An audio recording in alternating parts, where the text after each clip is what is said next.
Yuuji is a young boy struggling in his early years because he doesn't know his true qualities. He's a kind kid, but he doesn't know how to deal with people and gets bullied by his parents for having no talent. However, a tragedy reaches his house, forcing him to be trained. Becoming the first super soldier at the age of 16. His parents believed he lacked talent compared to his older sister, Kazuki. His sister had always been perfect and excelled at everything she did, basically a genius. Because of that, he tried to avoid her. But unlike the others, Kazuki genuinely cared for him. Kazuki spent time playing with Yuuji and taught him things such as using both of his hands to his advantage. She also encouraged him to draw and displayed his drawing, but Yuuji knew that his art was nothing compared to her sister's. Despite this, he felt happy that he got appreciated.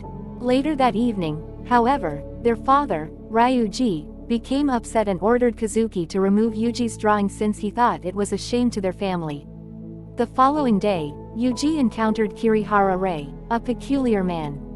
Before he walked, Kirihara offered him a chocolate after noticing him. Eventually, Kazuki's paintings became their family's sole income, which was why their parents became even more fond of her. Because of this, Yuuji grew further away and became neglected even more. His parents and Kazuki spent their nights eating in fancy restaurants. But Yuuji was always alone at home. With a slice of hard already bitten bread. Kazuki arrives and is shocked by what she sees. Yuuji needs to dip the bread in water to make it eatable. She rushed to the refrigerator and showed him what he could eat, but he was afraid someone might scold him for doing so. She assured him that she'd be the one to scold them if they did that. She felt pity and apologized that he had to go through such treatment. Yuuji heard her sister talking to their parents about their poor treatment of him, but nothing improved, it even got worse. His father despised him more, and his mother started to avoid him. One time, when Yuuji told Kazuki he had made a friend, she was happy. However, when she discovered his friend was a female, she got jealous and displeased. She didn't want him to make female friends, so she told him he needed to get her permission before befriending one. Kazuki normally lived as she wanted, and their parents went according to her will, but deep down, Yuuji was afraid of that side of her. He perceives her as a god and not as a human. He knew he could depend on her, even if he feared her. Kazuki's life was cut short one day when she was involved in an accident, which caused their family to fall apart. His father became an alcoholic and mistreated him and his mother. He even saw his mother being beaten up by his father while hiding in the closet since she was weak and would only say, "I'm sorry." The two of them fled when she could no longer stand to live with his father. His mother worked tirelessly to meet his needs as they both made a fresh start. Even though they were not in the best circumstances, Yuuji thought that his father's absence was heaven. They continued living like that for a year until his father found out about their house. Both of them got terrified as his father ordered him to buy alcohol. After doing what he was told, he found his mother getting harassed by his father. He tried to stop his father, but he got hit badly. Out of anger, he was determined to kill him. As he picked up the bottle of alcohol, he recalled what his sister asked him, "Which hand will you use to kill a man?" Without second thoughts, he raised his right hand and hit his father, which caused him to fall to the ground. He rushed to his mother, who looked like a mess. She worried about how they could run without his father finding out. She stood up and told him to run away and that she would follow him after. She handed him the pocket containing all their money and reminded him not to lose it. He asked where he should go, and she said he could go to the station. Yuuji ran away, but when he noticed that his mother was taking too long and heard the sound of sirens, he rushed back to their house. When he got there, he noticed a commotion and was horrified to see people carrying a body with his father's watch on it. As soon as he thought of his mother, he hurried inside, where he saw detectives documenting the murder scene. And when he realized it was his mother, he got horrified and screamed his lungs out. As he was catching his breath, he lost consciousness. At the hospital, he received his mother's letter for him. She wondered where she had gone wrong and apologized for what had happened to Yuuji. After reading the letter, he held onto it tightly and burst into tears. When he was discharged from the hospital, he was adopted by the strange man he had met, Kirihara. But his suffering was not put to an end. Kirihara dressed him as a girl and made him wear a wig identical to Kazuki's hair. Despite this, he endured them all without saying anything. One night, a man attempted to harass him, but he killed him. Kirihara found out about it and was impressed by what he did. He believed that Yuuji possessed something people should have, so he brought him to his training camp to make him a useful tool. Yuuji didn't refuse, as Kirihara told him it was the way to repay the favor of adopting him. His marksmanship abilities were found during his training. The other campers did not like him since Oslo liked him. They eventually bullied him, but a person named Marlon looked after him. She attended to his wounds and even gave him some of her food. She showed him kindness, which led him to believe that maybe the world wasn't that horrible after all. The graduation exam day came when they were assigned their final test. To pass, he needed to kill or incapacitate his opponent, but unfortunately, it was Marlon. Yuuji had the upper hand as Marlon was running out of breath. He looked at her coldly and dodged her attack. He quickly followed it by punching her hard and smacking her simultaneously. When she got up from the ground, he did not let her attack and ruthlessly kicked her in the face. She screamed, and while she fell to the floor, the image of his mother flashed back to his memories.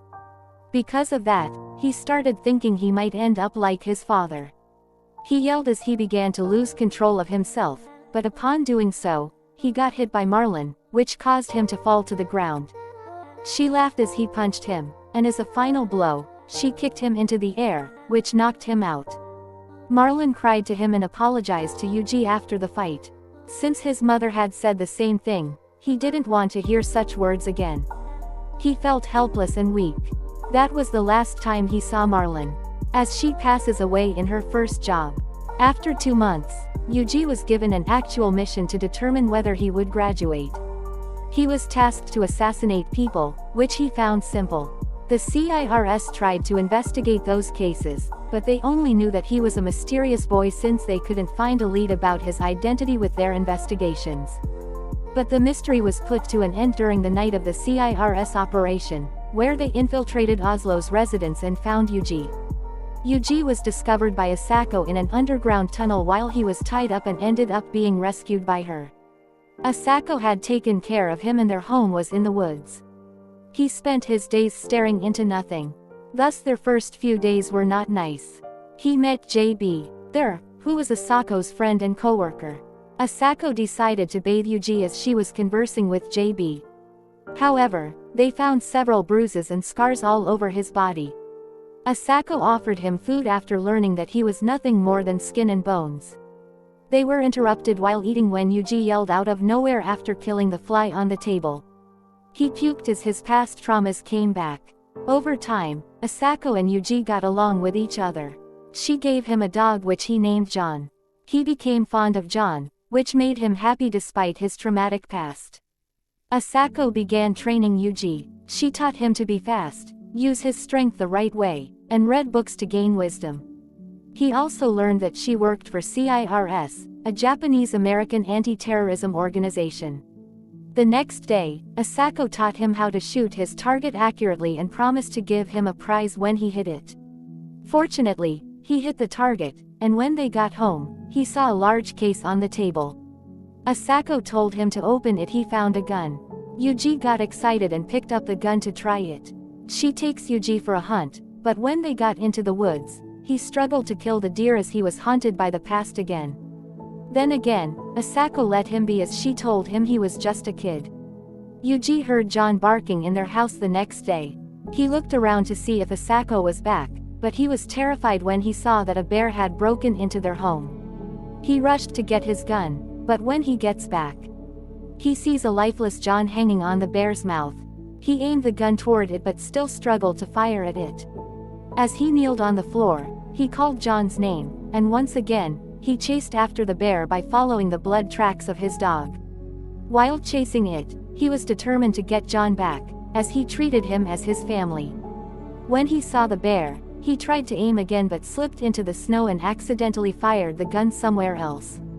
The bear noticed and attacked him while he was only left with a knife. He tried to stab it, but the bear was so strong that it swung his knife in the air effortlessly. Slowly, he was getting scared of it, and the voices in his head encouraged him to kill it while he had traumatic flashbacks. He grabbed a stick in his hand and stabbed the bear in the eye. He was about to fire his gun. He spotted the bear's children and knew that it was going to feed John to them. At that point, he began to lose hope and wondered why his dog was becoming a bear's prey. He notices the bears slowly eating his dog, and he wept and threw up. While shouting and asking why, he pulls the trigger on his gun. He returned to the house while carrying John's collar, and Asako greeted him. She asked him if it was a bear and he revealed that he couldn't kill it. He started to cry as he felt useless. But Asako embraced him and told him he was fine just like that, which made him cry his heart out. After burying John's collar, Yuuji told Asako that he was sick of being a coward and wanted to be strong like Asako to protect his loved ones. She believed that because of Yuji's past, he was designed to kill, which she wanted to prevent. She told Yuuji that he couldn't kill because of what she taught him, which would be the safety pin that he would only pull in critical situations. He wouldn't be allowed to kill someone unless she told him so. She also taught him that he wouldn't be permitted to die an honorable death unless he saved 5 people. At the end of her lecture, she told him that he must become a man who can pull the trigger without hesitation to save others, not for his own sake. One day, while Asako was resting in bed, Yuuji took a phone call from her work. According to the call, it was an urgent job for Asako, but she couldn't go. So, he went out to take to the job for her place. Some other day, Yuuji found JB and Asako arguing as JB discovered they switched places in Asako's job. JB argued that Asako was treating him like Oslo did, but he told her that he was doing it out of his free will and that it was his way of paying her back. Asako asked if he wanted a license to work, and he agreed. Yuuji went to America to attend a naval training academy. In the academy, he met Danny, who eventually became his best friend. He also met Agnes, the army captain in charge of their training, known to be strict. However, she gave Yuuji special treatment since he was Asako's student. During their training, Yuuji was mistaken to have a false report for hitting all the targets. But Agnes backed him up and told the sergeant that he had unique marksmanship talents. Yuuji was assigned to a combat platoon. During the final exam, Yuuji was grouped with Danny, Millie, and Robert. While the group was walking in the forest, Danny saw a huge bird they could eat. Yuuji volunteered to shoot it, but after killing it, he vomited. He thought he already had tolerance for killing living things, but he was wrong. One night, while they were resting, Yuuji detected the arrival of enemies, and they prepared for an ambush. He threw up every time he shot the enemies. The group noticed it and told him to hang on. However, he came to realize that he needed to get back on track and assured them that he could still fight. They decided to counterattack the enemy. Yuuji closed his eyes to realize that his comrades were out there fighting. Danny called him a friend, Millie relied on him more than anyone, Robert stayed instead of wanting to run away, and Edward respected him. Yuuji's mind that the enemies weren't human but bad guys in green. He has to choose whether he would let his friends be killed or pull the trigger. Yuuji opened his eyes, more enlightened than before. He pulled the trigger and killed one of the enemies, followed by another. He was sick and tired of letting people he valued die while he was unable to do anything. That night, he told himself that anyone who wanted to take something precious to him would be his enemy. Yuuji got used to the battlefield after 2 months. He continued to fight with his group until their mission ended. He returned to his home, where Asako welcomed him. That time, he felt happy to be alive for the first time. While he was still confused about what to do with his life, he told her he would dedicate his whole life to her. After that, he took part in his final training, where he rescued Shizuru in Vancouver. And that was also the last time he saw Danny's friendly smile. He returned to Japan to find out that Asako's life is coming to an end. JB told him that Asako had been drifting in and out of consciousness since the other day. It started when a high-caliber rifle shot her, and the complications worsened. He went into the room and found her lying in bed. He held her hand and asked her if she was going to die, and she nodded. His tears started falling as he told her she shouldn't die on him. After seeing him cry, She laughed softly and said men shouldn't cry so easily. Yuuji looked up at her and told her he tried to live for her as tears fell from his eyes. He said that Asako was the one who gave purpose to his life and that what was happening wasn't fair.